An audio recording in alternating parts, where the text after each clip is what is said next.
महिमा तेरी दाता अपरंपार। परम पिता परमात्मा सब तेरी संतान। करो सबका प्रभु सबका हो कल्याण।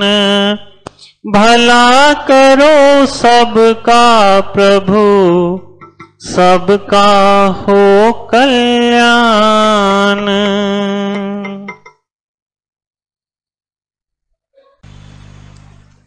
परम सत्कार्यो सासंगत जी, प्यार से कहना धन का सासंगत। कुछ ही दिनों पहले आपके चरणों में आने का मौका मिला था, जहां आप सबसे काफी आशीर्वाद लेने का मौका भी मिला।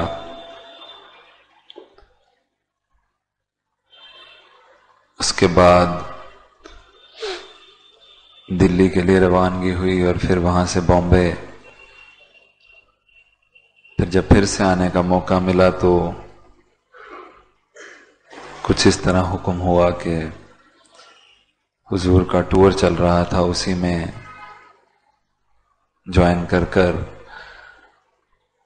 2-3 जगह जाने का मौका मिला। फिर अब जब सेवाएं जो आप जी ने बख्शी हैं, उस सिलसिले में जब फिर से आप जी के बीच आना हुआ, तो ऐसी ही विनती की गई कि आप जी ने आज आशीर्वाद सत्संग से लेना है। तो उसी समय से एक डर सा मन में बनना शुरू हो गया।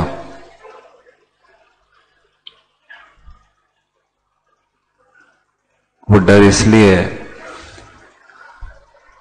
क्योंकि सत्संग या फिर कोई भी ऐसा स्थान जहां पर महापुरुष एकत्रित होते हैं, वो स्थान कोई छोटा मोटा स्थान नहीं होता। जब आप सत्संग के सामने कोई बात रखने जा रहे हैं, आशीर्वाद लेने जा रहे हैं,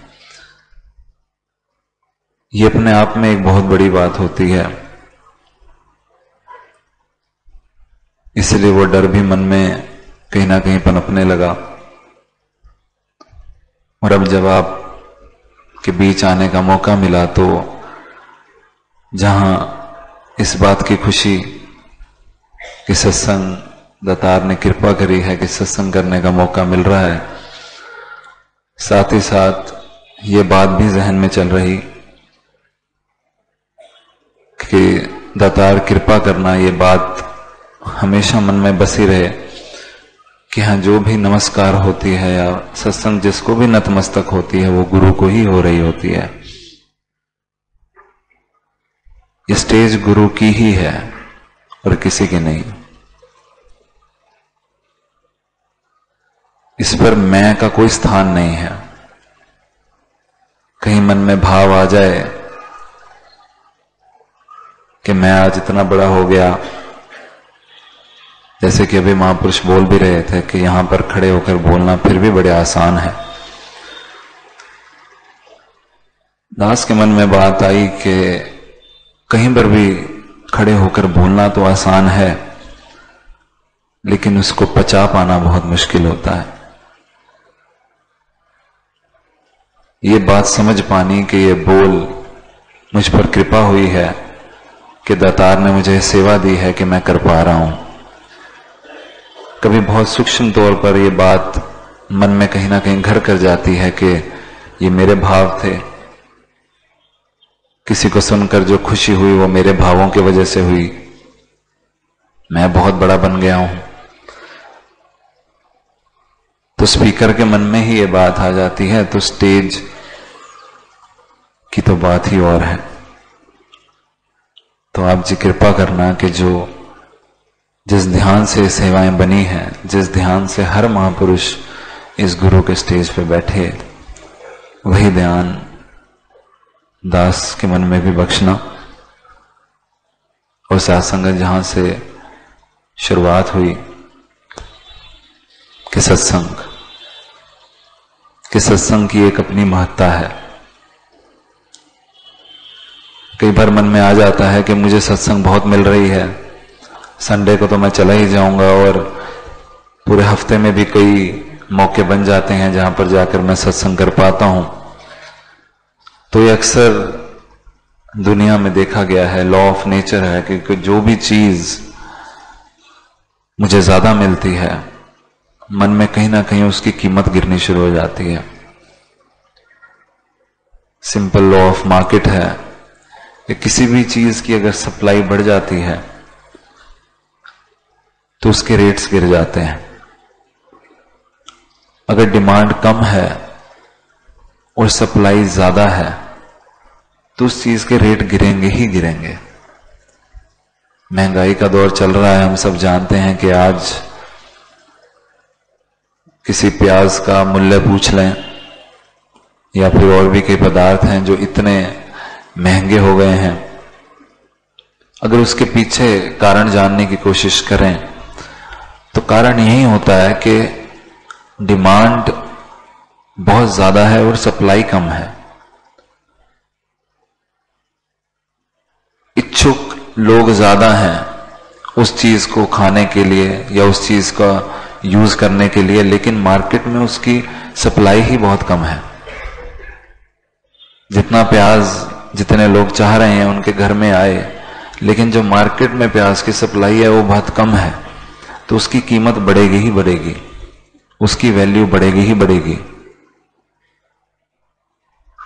सात्संगत उसी प्रकार जो ये सात्संगत है,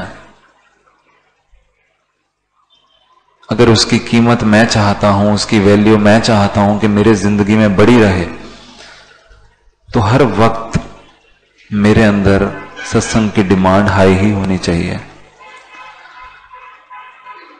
अगर मेरे मन में सत्संग आने की, सत्संग करने की, महापुरुषों के दर्शन करने की, पावन पवित्र वचन सुनने की इच्छुकता ही गिर जाएगी, तो मेरे मन में, मेरे दिमाग में उसकी वैल्यू तो नीचे आएगी ही आएगी। क्यों? क्योंकि सप्लाई बहुत है। दातार की कृपा है कि मुझे कई मौके मिल जाते हैं। ध्यान जाता है कि ऐसा क्यों है, क्यों हम भूल जाते हैं कि सत्संग की एक महत्ता होती है। जब महापुरुष एकत्रित होते हैं उसकी एक महत्ता होती है। जैसे कि अभी आपने देखा कि महापुरुषों ने लास्ट में जब अनाउंसमेंट्स कर रहे थे, अनाउंसमेंट्स के बाद कुछ अरदासें आप जी के चरणों में रखी। कोई शारीरिक रूप में तंदुरुस्ती मांग रहा था, तो किसी के कोई और कारण थे। अब अगर वो अरदास सत्संग के सामने रखी जा रही है, इतने विश्वास से रखी जा रही है, यानी सत्संग बहुत बड़ी चीज है। उनका विश्वास है कि संतों के चरणों में जब मैं एक बात रखूंगा तो जब उनका आशीर्वाद आएगा तो जो होगा वो ठीक ही होगा। फिर भी कहीं ना कहीं भूल जाता हूं कि सत्संग बड़ी है। और कितने उराधन ये निरंकार हमारे सामने रखे। या फिर किसी भी महापुरुष को ले लें। अभी एक महापुरुष ये बात आप सबके सामने रख रहे थे कि शुरुआत इतनी जरूरी नहीं होती जितना अंत जरूरी होता है। शुरुआत में तो किसी से भी बात करूं या किसी से विचरण करूं तो मेरे मुख से निकल ही जाता है कि बाबा की बड़ी अपार कृपा है, दातार की बड़ी अपार कृपा है। लेकिन जब उस बात के अंत का समय आता है तो कहीं ना कहीं कोई ऐसी बात कर बैठता हूं, कोई ऐसी छोटी बात कर बैठता हूं जिससे किसी महापुरुष का दिल दुख जाता है, या फिर मेरा कोई भी कर्म करते वक्त कभी ध्यान में ना आना कि मैं जो करने जा रहा हूं उससे शायद किसी का दिल दुख सकता है। और जब सेवाएं करते वक्त या फिर कोई भी ड्यूटी निभाते वक्त वो कर्म हो जाता है, वो चीज हमसे हो जाती है कि किसी का दिल दुखा बैठते हैं, तब कहीं ना कहीं ये बात मन से निकल जाती है कि जिस संत का दिल दुखाया वो भी सत्संग का ही तो अंग था। वो उसी सत्संग से तो उठकर आया था जिसके सामने जाकर मैं अरदास करता हूं। कहीं ना कहीं उसी के चरणों में जाकर तो हर बार बात रखता हूं, उसी के चरणों में जाकर तो अरदास करता हूं कि आप कृपा करिए ये हो जाए, आप कृपा करिए वो हो जाए। और फिर जब दिल दुखा बैठते हैं तब भूल जाता हूं कि इसी से तो आशीर्वाद मांग रहा था कल तक, आज इसी का दिल दुखा दिया।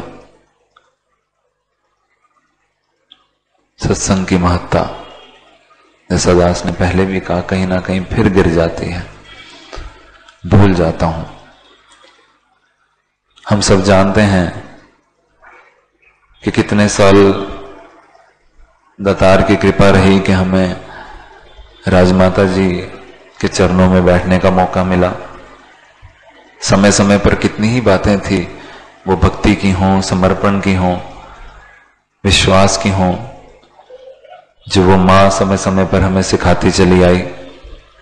कितना बड़ा रुतबा हम सब के मनों में उस मां का बना हुआ था, आज भी है, कि शारीरिक रूप में हमारे साथ ना भी होने पर आज भी हर जगह उनकी बात की जाती है। अभी जब आदेश अनुसार फॉरेन में भी टूर करने का मौका मिला,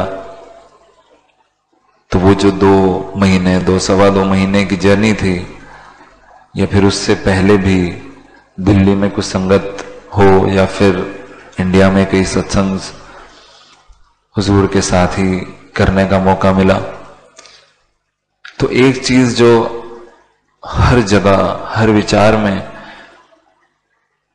देखी गई वो ये कि राजमाता जी का जिक्र जरूर था। एक भी ऐसी विचार नहीं सुनने को मिली जिसमें गुरु ने उस मां की बात ना की हो। यानी कितना बड़ा स्थान गुरु ही दे रहा है, सत्संग दे रही है, पूरा मिशन दे रहा है कि ऐसा जीवन जिया गया। तो जब उस मां की कमी किसी भी रूप में हर महापुरुष ने महसूस की और हर के दिल में चल रहा था कि उनकी यादें मेरे साथ हैं, उनकी बातें मेरे साथ हैं, लेकिन उस मां के वचन जो कि मैं सुनता था समय समय पर, कहीं ना कहीं मैं उसे मिस कर रहा हूं। उस मां की सेवा करने का जो मौका मिलता था, कहीं ना कहीं मैं मिस कर रहा हूं। तो गुरु ने कह दिया कि मां तो अब भी मेरे साथ है, अब मैं इस सत्संग रूपी मां को ही राजमाता जी का रूप मानूं। तो फिर वही बात आई कि इतना बड़ा स्थान तो मेरी जिंदगी में कहीं ना कहीं इसकी कदर घट जाती है। और कितने उदाहरण ये दातार दे कि सत्संग ही महान है, सत्संग ही सबसे बड़ी है, महापुरुषों का संग ही सबसे बड़ा है। महापुरुषों के चरणों में आने का जब भी आपको मौका मिले, उससे बड़ी बात और कोई नहीं। क्योंकि जो सीखते हैं यहीं से तो सीखते हैं, जो हमारे भाव बनते हैं, जो हमारी वैल्यूज बनती हैं, चाहे वो सब्र हो, चाहे वो सहनशीलता हो, चाहे वो प्यार की भावना हो, वो कहां से आया? जब हम सत्संग में आकर बैठे तभी मेरे मनों में वो बातें आई। और जब किसी महापुरुष को उसका अंग नहीं मानता, ऐसा नहीं होता कि कोई भी महापुरुष मिल जाए और मैं सोचने लगूं ये सत्संग का अंग नहीं है, ऐसा नहीं होता।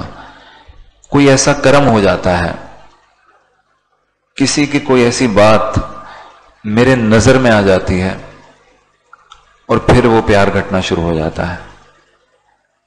यानी किसी के बारे में भी मैं जितना जानने लगता हूं उसकी कदर घटनी शुरू हो जाती है, क्योंकि उसकी खामियां मेरे सामने आनी शुरू हो जाती हैं। कितनी अजीब बात है कि दुनिया में हम विचरण करते हैं तो किसी से भी, जिससे भी हमारा प्यार बढ़ता है, हम अक्सर कहते हैं कि मैं आपको जानना चाहता हूं, मैं आपके बारे में कुछ समझना चाहता हूं, आपकी आदतें जानना चाहता हूं, आपके भाव जानना चाहता हूं। और जब किसी को जान लेना तो उतनी दूरियां बढ़नी शुरू हो जानी, क्योंकि अब मैं जानता हूं। जानता क्या हूं? जैसे ही उस महापुरुष को मिलता हूं, एक उसकी खामियों की लिस्ट मेरे सामने खुल जाती है। चाहे जितना ही परोपकार का जीवन उसका क्यों ना हो, वो खामियां नजर आनी शुरू हो जाती हैं और दूरियां बढ़नी शुरू हो जाती हैं। दास ने पहले भी आपके चरणों में शायद ये बात रखी कि बॉम्बे में एक बार रात का समय था और दास के दोस्त को कुछ भूख लगी, तो हम कहीं बाहर मार्केट में निकल गए। तो वहां पर एक इंसान होता था जो साउथ इंडियन खाना बेचता था। तो उसके पास काफी लाइन लगी हुई, तो हम भी जाकर लाइन में लग गए, क्योंकि पहले भी कई बार उसके पास जाना हुआ और वो जो भी एक स्टॉल वहां लगाता था वो मिलता ही नहीं था। तो बड़े दिनों बाद जब वो स्टॉल मिला तो बड़ी खुशी हुई, लगा कि कुछ देर रुक जाएंगे लेकिन खाकर ही जाएंगे। उस स्टॉल वाले की जैसे ही नजर दास पर पड़ी तो वो हंसने लग गया। हंसते हुए दास से उन्होंने सवाल किया कि आपको कितनी प्लेट चाहिए। दास ने उन्हें बताया कि 3 प्लेट। तो उन्होंने झट से वो प्लेट पैक करनी शुरू कर दी। जो आसपास वाले लोग थे वो देखने लगे कि हम यहां खड़े हुए हैं, अपने पार्सल की वेट कर रहे हैं, लेकिन ये कौन भाई साहब हैं ये जो आए, और इन्होंने फटाफट से उनका काम करना शुरू कर दिया। तो दास भी यही हैरानी में, शर्म भी आ रही थी कि क्योंकि सब लोग देख रहे थे। तो सारा पार्सल पैक करके उन्होंने दास से सवाल किया, कहने लगे कि क्या आप दिल्ली से हैं? दास ने कहा यूं तो बॉम्बे में ही हूं, लेकिन हाँ दिल्ली अक्सर जाना आना लगा रहता है।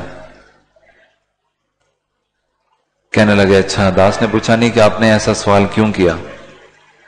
तो कहने लगे नहीं, मुझे ऐसा लगा कि मैंने आपको दिल्ली में कहीं देखा है। तो दास ने उनसे पूछ लिया कि आप कहां जाते हैं, कौन से एरिया में आपने देखा है?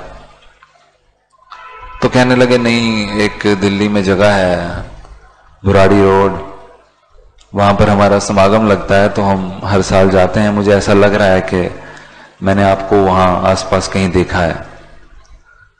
तो दास ने उन्हें पूछ लिया कि निरंकारी समागम जाते हो? तो कहने लगे हाँ जी हाँ जी। तो दास ने उनको नमस्कार की, उन्होंने दास को धनंकार की, बड़े खुश हो गए।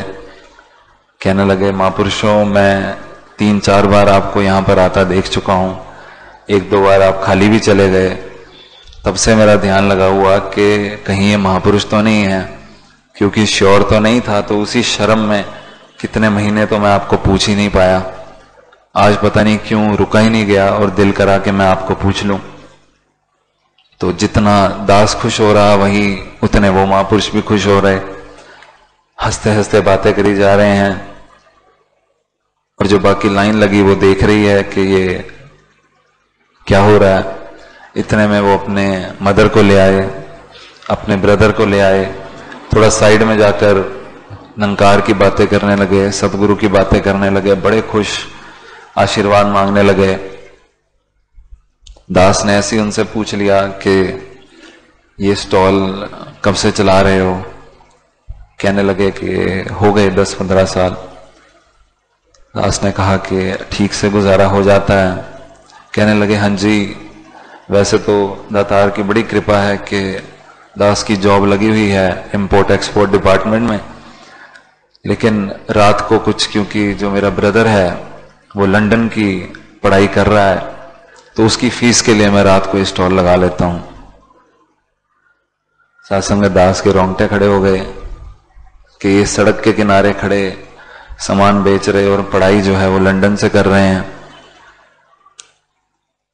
यानी उस संत के जेस्चर्स में उसका रुतबा दिखाई नहीं, उसके अंदर इतना झुकाव कि कहीं पता ही नहीं चला कि ऐसा नहीं है कि फाइनेंशियली या किसी और तौर पर वो कोई झुकाव है उसकी जिंदगी में, नहीं, बहुत ऊंचाई है।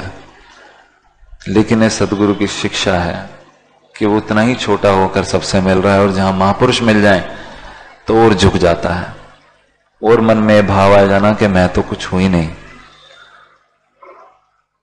तो दास ने उन्हें कहा कि दास अब चलता है, आपके कस्टमर्स भी वेट कर रहे हैं, तो हम कभी और मिलेंगे। तो वहां से निकल लिया और वो जो स्टॉल से घर तक की दूरी दास ने तय करी, उतनी दूरी में जो खुशी मन में थी, जो भाव मन में उमड़ रहे थे, आंखों में आंसू आए हुए, और दास यही सोचता चला जा रहा था कि ऐसी क्या बात हो गई है, रोने की तो कोई बात ही नहीं है, इसमें कोई इतनी इमोशनल बात तो नहीं हुई, एक महापुरुष को ही मिलके आ रहा हूं, तो इसमें ये खुशी के आंसू क्यों निकलते जा रहे हैं। तो मन में भाव आया, वो जो लाइन हम अक्सर सुनते हैं कि गुरसिख नू जद गुरसिख मिलता है वे के चाह चढ़ जाते ने, ये वो चाह होता है। ऐसा लगा कि दातार बता रहा हो कि इस चाह का जिक्र किया जाता है संगत में, इस प्यार का जिक्र किया जाता है। ये जो खुशी आपको अभी महसूस हुई, जो कि शब्दों में बयान नहीं की जा सकती, ये हर गुरसिख जब उसी भाव से गुरसिख को मिलता है तो ये चाह चढ़ता ही चढ़ता है, यह आनंद चढ़ता ही चढ़ता है। तो ऐसा क्यों है कि संगत में जब हजारों महापुरुषों को मैं मिल रहा होता हूं, वो चाह कहीं खो जाता है, वो चाह, वो खुशी, वो प्यार महापुरुषों से मिलनी ही ना, ऐसा क्यों होता है। दास खुद से सवाल करने लगा और जवाब यही आया कि क्योंकि मैं उनको जानता हूं। इस महापुरुष को जानता नहीं था, इसके बारे में कुछ नहीं पता था, ना वो दास के बारे में जानता कि इनके जीवन में कितनी खामियां हैं, ना दास उनके बारे में जानता कि इसके जीवन में कितनी खामियां हैं। जब एक दूसरे की खामियों पर नजर ही नहीं गई तो हर संत में सतगुरु ही दिखाई देता है, तो हर संत में इस निरंकार के दर्शन ही होते हैं। कहीं जब किसी की खामियों को हाईलाइट करने की कोशिश होती है तो क्या मन में से भाव निकल जाता है कि इसके अंदर भी निरंकार विराजमान है। ये दास की खुद पर नजर जाने लगी और बहुत शर्मिंदी महसूस होने लगी।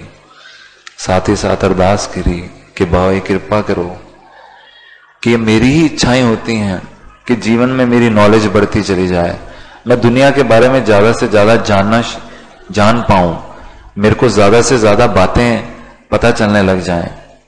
लेकिन अगर उस जानकारी से मेरे मन में ऐसे घमंड आ जाता है कि मेरी दूरियां किसी महापुरुष के प्रति मेरे मन में पैदा हो जाती हैं, तो वो जानकारी ना ही दो, उसको मैं ना ही जानूं तो अच्छा है। नहीं तो ये ध्यान बख्श दो कि मैं ये जानूं कि गलतियां तो फिर हो ही जाती हैं, मैं बख्शने का मादा रखूं। अगर कोई परोपकार का जीवन जीना ही है तो मैं जी कर दिखाऊं, दूसरे से एक्सपेक्टेशंस क्यों करूं। दुनिया में हम हर किसी से एक्सपेक्ट करते हैं, होता यही है कि कोई किसी एक्सपेक्टेशन पर पूरा नहीं उतरता तो मन में दूरियां आ जाती हैं। तो ये एक्सपेक्टेशन अब मैं खुद से बना लूं कि सब्र जो आएगा ये मेरे जीवन में ही आए, सहनशीलता जो होगी ये मेरे जीवन में ही देखने को मिले, प्यार जो करना है मैं ही सबसे करूं। और फिर अगर मैं ही उन बातों पर नहीं उतरता तो क्या खुद से दूरी बढ़ जाती है? क्या खुद से नजरें मिलाना बंद कर देते हैं? नहीं, खुद को बख्शने का मादा बहुत बड़ा। तो ये एक्सपेक्टेशन भी खुद ही से रखें। अगर मैं बख्श खुद ही को सकता हूं, सहनशीलता मेरे मन में खुद ही के लिए है, सब्र मेरे मन में खुद ही के लिए है, तो ये एक्सपेक्टेशंस का भार मैं दूसरे पे क्यों डालता हूं? ये भी खुद ही पर डालूं तो शायद जीवन कितना सरल हो जाएगा, दूरियां मिट जाएंगी। जैसे महापुरुषों ने कहा कि जब मेरे मन में किसी के लिए ऐसे भाव आते हैं तो तंग कौन होता है? तंग मैं ही तो होता हूं, दूसरे को क्या पता। जैसे कि एक बात, शायद ये बात भी आप जी के चरणों में रखने का मौका मिला, फिर से ये बात ध्यान आ रही है कि जब किसी फंक्शन, कोई शादी के ही किसी फंक्शन के बाद जब खाना खा रहे थे तो कोई चीजें सर्व हो रही थी, वो बाबा जी के हुजूर के सामने भी वही चीजों ने आना, हम सब भी कुछ ना कुछ उसमें से खा रहे थे। तो एक फ्रूट की प्लेट सामने आई, तो जैसे ही वो फ्रूट की प्लेट हुजूर के सामने गई, दास की नजर एकदम से उसमें से एक टुकड़े पर पड़ी जिस पर कोई कीड़ा लगा हुआ था। तो जैसे ही उस टुकड़े पर नजर गई तो दास ने ये जिक्र सुदीक्षा जी से किया, उन्हें कहा कि देखो वो कीड़ा लगा हुआ है, और वो प्लेट बाबा जी के सामने चली गई। तो सुदीक्षा जी ने जब वो देखा तो एकदम से उस प्लेट को थोड़ा पीछे किया, और दास की नजर उन महात्माओं पर पड़ गई जिनकी ड्यूटी लगी थी कि वो सारा सामान सर्व करेंगे। जब उन्होंने देखा उस कीड़े की तरफ तो कहने लगे, बख्श लो महाराज, पता ही नहीं चला। तो दास के मन में भी ये बात आ गई और साथ वाले बैठे महापुरुष से कह दिया कि उनके कहो कि थोड़ा देखकर सर्व करें। एक बार इतने चेतन रहें, सेवा में चेतनता बहुत जरूरी है। चाहे वो किसी संत को हम कोई चीज दे रहे हों, चाहे गुरु के सामने रख रहे हों, क्योंकि जैसे दास ने कहा कि जो मादा, जो एक लेवल, जो जगह इस सत्संग को दी गई है वो बहुत ऊंची है। तो महापुरुषों ने अपनी गलती मानते हुए फटाफट से उस प्लेट को हटा लिया और कहने लगे कि दास फटाफट से एक और प्लेट ले आता है। कुछ देर बाद एक और प्लेट आई, वो प्लेट धीरे धीरे होते होते हुजूर के सामने गई। तो बड़ी अजीब सी बात, बड़ी हैरानी वाली बात कि उस प्लेट में फिर से एक ऐसा पीस था जिसके ऊपर कीड़ा लगा हुआ। दास ने कहा कि ये क्या कर रहे हो? अभी कहा था कि इसको जरा ध्यान से देख लो, ये फिर से वही प्लेट आ गई है। कहने लगे नहीं, दूसरी प्लेट है। तो उसके ऊपर कीड़ा, दास ने कहा ये फिर से आ गया, आप देख लेते। तो कहने लगे बख्श लो महाराज, पता नहीं, नजर नहीं गई, मुझे तो दिखा नहीं, बख्श लो। तो जैसे ही जब थोड़ी हलचल होते हुए हुजूर ने देखी तो हुजूर ने सुदीक्षा जी से पूछा कि क्या हुआ।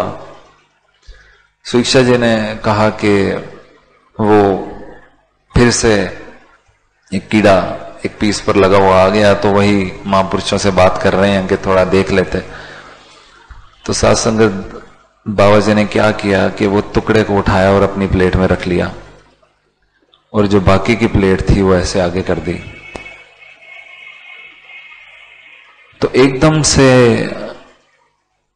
शर्मसार होते हुए दास के मन में बात आई कि कहीं मैं ऐसा ही तो नहीं करता कि किसी की कमी मेरे सामने आ जानी और उसकी एडवर्टीजमेंट शुरू कर देनी। वो तो ऐसे करता है, वो तो ऐसे करता है, आपको समझ नहीं आती, ऐसे ना किया करो। और दूसरी ओर गुरु जब जी कर दिखा रहा होता है, उस पर कैसे पर्दा डाल देता है। वो पीस उठाकर प्लेट में इसलिए डाला गया कि और संतों की नजर तो इस पर ना पड़े, किसी और को तो ये ना पता चल जाए। वहीं अगर कोई खामी किसी की मेरे सामने आती है तो मेरे मन में ये भाव क्यों नहीं आता कि चलो मेरे सामने बात आई है, मैं इसको दबा सकता हूं और मैं कोशिश कर सकता हूं कि इसी महापुरुष की, इसी संत की, इसी इंसान की इज्जत कह लो, वो किसी और के सामने तो कम ना हो। लेकिन नहीं, भाव ये बन जाता है कि ये गलती इससे हुई कैसे, कोई और इस संत को सत्कार दे कैसे रहा है, इसमें तो खामी है। तो जब इस उदाहरण की तरफ बार बार नजर पड़ी, और उन्हीं दिनों दास की शादी भी सुदीक्षा जी से तय हुई थी, तो बैठे बैठे आंखें नम होने लगी और दास चुप रह गया। उस बात का जिक्र कहीं कर भी नहीं पाया। जब बॉम्बे गया तो सहज में ही ये बात सुनाते हुए बात मन में निकल गई सत्संग के सामने कि उस वक्त भी भाव किस लिए हुआ, क्योंकि सब महापुरुष कह रहे थे कि आपको इस तरीके से सेवा करने का मौका मिला है, गुरु परिवार का अंग बनने का मौका मिला है, आपको चुना गया है, आपको चुनकर बाबा जी ने अपने साथ जोड़ा है, ऐसे महापुरुष कह देते हैं, उनका भाव होता है। तो जब ये उदाहरण की तरफ नजर गई तो दास को ऐसा ही लगा कि कोई घमंड का कीड़ा शायद दास में भी लग गया होगा, कि जब वो सामने आया तो गुरु ने उठाकर अपने पास रख लिया कि अगर ये औरों के सामने जाएगा तो और खामियां सबको दिखेंगी, सबके मन में भाव आएगा। तो बहुत शर्म आई। वो शर्म इसलिए कि ये एहसास कहीं ना कहीं हुजूर के विचारों में ही हुआ कि मुझे सत्संग का मान करना है, मुझे संगत का, महापुरुषों का जो उनको इज्जत दी गई है, जो उनको ऊंचाई बख्शी गई है, वो मुझे करनी है। क्योंकि ज्ञान मुझे इसीलिए तो दिया गया। जिस दिन ज्ञान मिला उस दिन मुझे समझ आ गया कि ये तो मेरे हर तरफ है, हाजिर नाजिर, हर वक्त दिखाई देता है, इससे दूरी नहीं है, और जिससे भी मैं मिलता हूं सबके अंदर है। तभी तो एकता आई, वननेस की आज हम बात कर रहे हैं कि वननेस आए, एकता आए, एकता आए। तो वो एकता लाने के लिए ये ज्ञान क्यों दिया गया? ताकि इस एक को मैं सब में देख पाऊं, ताकि ये एक सब में दिखाई दे। जब सब में दिख गया तो समझ आ गया कि मैं तो लायदा हूं ही नहीं। तो प्यार उमड़ा, तो दूरियां मिट गई। एक ही क्षण में दूरियां खत्म हो गई, क्योंकि पता चल गया मैं तो दूर हूं ही नहीं, मैं तो साथ हूं, मैं इसी का अंग हूं और सभी इसी के अंग हैं, यहीं से आए हैं और इसी में मिल जाना है।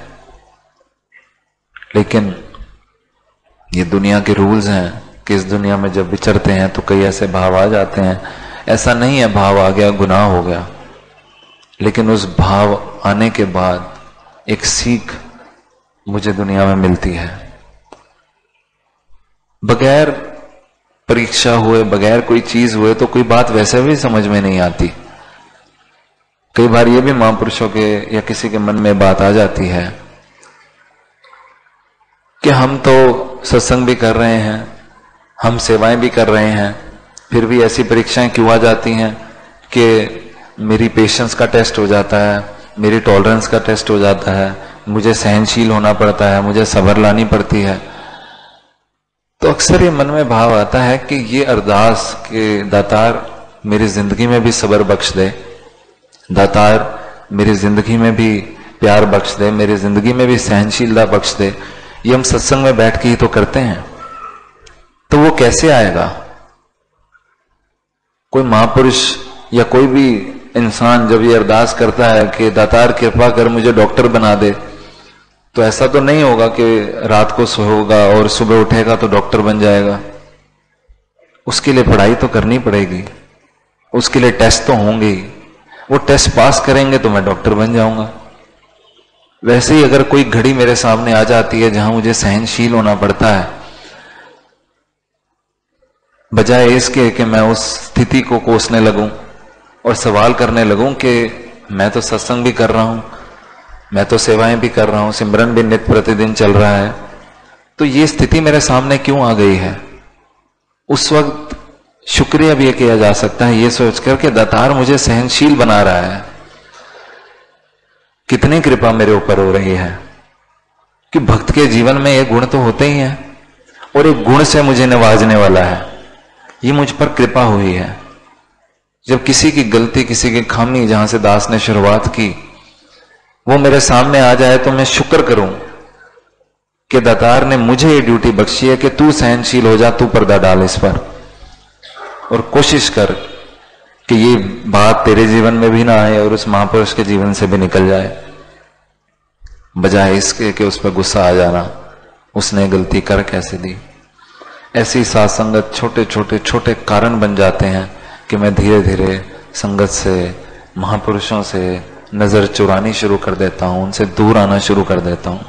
और जब मैं नजर चुराता हूं, जब मैं उनको मिलता ही नहीं, तो वो बात कहां टिकेगी कि गुरसिख नू जद गुरसिख मिलता देख के चाह चढ़ जाते ने। जब मैं मिल ही नहीं रहा, अगर ये भाव मन से निकल जाएंगे तो मेरे मन में मिलने की भावना अपने आप आ जाएगी। और मेरे मन में अगर मिलने की भावना आ जाएगी तो मेरे जिंदगी में वो पल जरूर आएंगे जब मैं उस आनंद की अनुभूति करूंगा, जो कि दास ने उदाहरण भी दिया कि हुई उस वक्त कि जिसको जानता ही नहीं था। और वो आनंद फिर उस सीमा पर पहुंच जाता है, इस लेवल पर पहुंच जाता है कि छुपाए छुपता ही नहीं, कि वो प्यार दबाए दबता ही नहीं। कि भी उदाहरण दास ने शायद आपके चरणों में पहले भी रखा कि यहीं चंडीगढ़ में ही कहीं सत्संग हो रही और दास उस सत्संग में कुछ लेट हो गया। तो जब लेट हुआ तो ध्यान यही बना कि मैं आगे ना जाऊं, मैं पीछे कहीं बैठ जाऊं, क्योंकि आगे जाऊंगा तो महापुरुषों का ध्यान भी जाएगा और थोड़ी डिस्ट्रैक्शन हो जाएगी। और सोचा कि सत्संग के बाद ही नमस्कार कर लूंगा। तो जो महापुरुषों की बारी आई वो उठकर स्पीकर डायस से बोलने लगे, दास नाम नहीं लगेगा। तो उन महापुरुषों की कहीं नजर दास पर पड़ गई और वो जो अपनी बात रख रहे थे, अपना भाव रख रहे थे, वो भाव रखते रखते अपनी बात कहते कहते कि सासंगत ऐसे होता है वैसे होता है, कोई बात कह रहे थे। बीच में जैसे ही दास से नजर मिली तो सर झुकाकर दास को धनंकार करने लगे। तो दास वहां शर्मिंदा होने लगा, उनको इशारों में कहने लगा कि आप बोलते रहें, इस तरीके से दास की तरफ ना देखें, क्योंकि जो भाव था कि किसी को पता ना चले, आप बिल्कुल खुले रूप में सबको बता रहे हैं। फिर वो महापुरुष अपनी बात कहते कहते फिर नजर मिली तो फिर सर और झुका लिया उन्होंने, और झुकाकर दास की तरफ देख के ऐसे धनंकार करने लगे। वहां दास भी संगत के पीछे और झुकने लग गया कि किसी को दिख ना जाए, क्योंकि ऑब्वियस सी बात है कि पूरी सत्संग सोचेगी कि ये बोलते बोलते ऐसे धनंकार किसको कर रहे हैं। थोड़ी देर और बीती, वो रुक ही गए, बोलते बोलते कहने लगे कि सत्संग एक मिनट जरा बख्शना, अवनीत जी धनंकार। तो दास तो बड़ा शर्मिंदा, क्योंकि पूरी सत्संग ने पीछे मुड़कर देखा, अच्छा ये आए हुए हैं, पीछे बैठे हुए हैं, तो सारे ऐसे धनंकार करने लगे। और दास बहुत शर्मसार होने लगा कि ये तो जिस चीज से बचने की कोशिश कर रहे थे वो खुले रूप में ही बाहर आ गई। लेकिन मन में भाव आया कि उस संत के मन का भाव देखें, उसके मन में इतना प्यार उमड़ा कि उससे रहा ही नहीं गया। उसे लगा कि मैं एक महापुरुष को मिल रहा हूं जो मुझे जानता है, वो जानता है कि मैं उसे जानता हूं, मैं उससे नजर कैसे चुरा लूं। इतना प्यार मन में उबड़ा कि 2 बार धनंकार करने के बावजूद जब तक उसके मुख से निकल नहीं गया धनंकार, जब से उसके मुख से वो प्यार दूसरे संत के लिए निकल नहीं गया, वो रेस्टलेस रहा।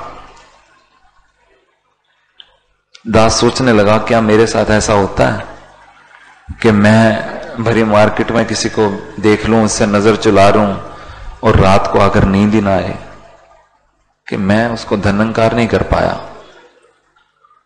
दातार ने कितना सुनहरा मौका मुझे दिया था बीच मार्केट में एक महापुरुष को भेजकर कि तू आशीर्वाद ले ले, उस आनंद की अनुभूति कर ले जिसका जिक्र सत्संग में बार बार होता है, और मैंने कहीं चुरा लिया। और फिर आकर ये शिकवे नंकार से करने लगे कि आनंद ही नहीं आ रहा है जीवन में, प्यार ही नहीं आ रहा है जीवन में। तो जो मौके बख्शे गए उसको यूटिलाइज तो किया ही नहीं। आओ साथ संगत के भाव जो बख्शवाने वाले हैं उसको बख्शवाएं, और साथ ही साथ ये अरदास भी करें कि दातार बख्शिश कर कि मेरा दिल इतना खोल दे, मेरा मन इतना विशाल कर दे कि इन बातों पर मेरा ध्यान ही न जाए। अभी प्रमुख संयोजक जी ने ये बात भी आप सबके चरणों में रखी कि अब समागम आ रहा है, तो उसके लिए भी हम सब यहाँ तैयारियां कर रहे हैं, जाकर सेवाएं भी निभानी है। तो आज यही ध्यान आ रहा था कि अगर कोई एक बात वो सेवा करते हुए मैं ध्यान रखूं तो वो ये कि जिस भी महापुरुष की मैं सेवा कर रहा हूं वह निरंकार रूप ही है, वो गुरु रूप ही है, वो गुरु रूप है, वो निरंकार रूप है। इसीलिए तो मैं उसको सेवा कह रहा हूं, इसीलिए तो मेरे को सेवा बख्शी गई है। ये संगत विराजमान है, ये संगत मेरे पास आएगी तभी तो मैं सेवा करूंगा।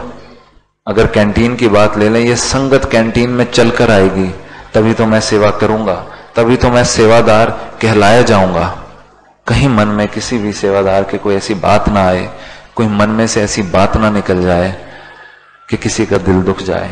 क्योंकि अगर ये संगत आपके पास नहीं आएगी, ये संगत सेवा करवाने नहीं आएगी, तो हम सेवादार ही नहीं रहेंगे। ये सेवादार बने इसलिए क्योंकि संगत की महत्ता है, संगत की विशालता है कि वो इस तरह से आती है और सेवाएं के मौके देती है। आओ हम भी सत्संग को उतनी ही वैल्यू, वही स्थान जिंदगी में देते चले जाएं जो आज सतगुरु बार बार कह कह कर विचारों में रख रख कर हमें समझा रहा है। क्योंकि हमने बड़ी नजदीकियत से भी अब देखने का मौका मिला है कि गुरु को इस संगत का कितना ध्यान रहता है। चाहे वो अभी समागम ग्राउंड्स की सेवाएं चल रही हैं कि किस संगत ने कहां से कौन से ग्राउंड में एंट्री लेनी है, और ये तो एक बड़ी छोटी सी बात, इससे बड़े कितने ही इश्यूज होते हैं, कितनी ही बातें होती हैं। दातार ने कुछ खेल ऐसा बनाया कि पहली बार जिंदगी में ऐसा मौका मिला कि वो सब इश्यूज दास के सामने भी आए। तो जब वो एक बार कहीं बैठने का मौका मिल गया और कोई डिस्कशन इस तरह से हो गई कि कहाँ पर समागम होना है और क्या क्या इश्यूज हैं, उसके बाद तो दास दातार से माफी मांगता रहा कि ये मैंने पूछा ही क्यों, क्योंकि इतने इश्यू सामने आने लगे कि सोचने लगा कि तो गुरु न जाने क्या क्या कर रहा है। मैंने तो वहां जाकर सिर्फ समागम अटेंड ही करना है, लेकिन कितनी ही चीजें वो हमारे लिए सरल करता जाता है। तो अगर वो सत्संग को इतनी महत्ता दे रहे हैं, संगत को इतनी महत्ता दे रहे हैं कि सत्संग ने दूर दूर से आना है, तो उनके रहने का, उनके खाने पीने का, उनकी सहूलियतों का ध्यान रखा जाए कि किसी भी महापुरुष को किसी भी तरह की कोई प्रॉब्लम फेस ना करनी पड़े। तो मैं इतनी ही बात अपने मन में बसा लूं कि जो सेवा मुझे बख्शी गई है वो सेवा करते हुए ये मेरे मन में जरूर भाव रहे कि किसी भी संगत को किसी भी तरह की कोई कमी देखने को ना मिले, किसी को भी किसी प्रॉब्लम से गुजरना ना मिले। अगर मुझे सेवा मिली है तो मैं उसको उसी तरह से निभाऊं जो भाव सतगुरु चाह रहा है, जो ध्यान सतगुरु का बना हुआ है। तो आप साथ संगत सब मिलकर यही अरदास करें कि हुजूर सच्चे पातशाह दातार, जो तूने सेवाएं हमारी लगाई हैं, बख्शिश कर वो करते वक्त तेरा ही ध्यान रहे, वो निरंकार का ही ध्यान रहे, और इस निरंकार को सब में देखते चले जाएं। कोई ऐसी बात, कोई भी सलूक की ऐसी कोई ना हो जाए जिससे किसी का दिल दुखे, या फिर किसी भी महापुरुष को यहाँ पर आकर किसी भी कमी का, किसी भी प्रॉब्लम को फेस करना पड़े। और स्पेशली चंडीगढ़ की ओर से, क्योंकि सेवादार आप सब हैं ही, और आपने ही बख्शिश की है कि दास की भी यहाँ पर कुछ छोटी मोटी सहज में ही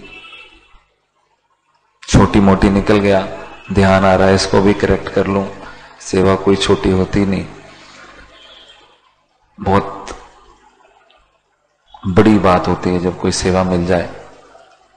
छोटा इस भाव से निकल गया कि मेरे मन में बात ना आ जाए कि मैं कोई बड़ी सेवा कर रहा हूं। तो आप बख्शिश करना कि जो सेवाएं गुरु वंदना के रूप में आपने लगाई हैं, जिसकी मीटिंग्स के लिए ही चंडीगढ़ आना हुआ, आप सबका आशीर्वाद मिलेगा।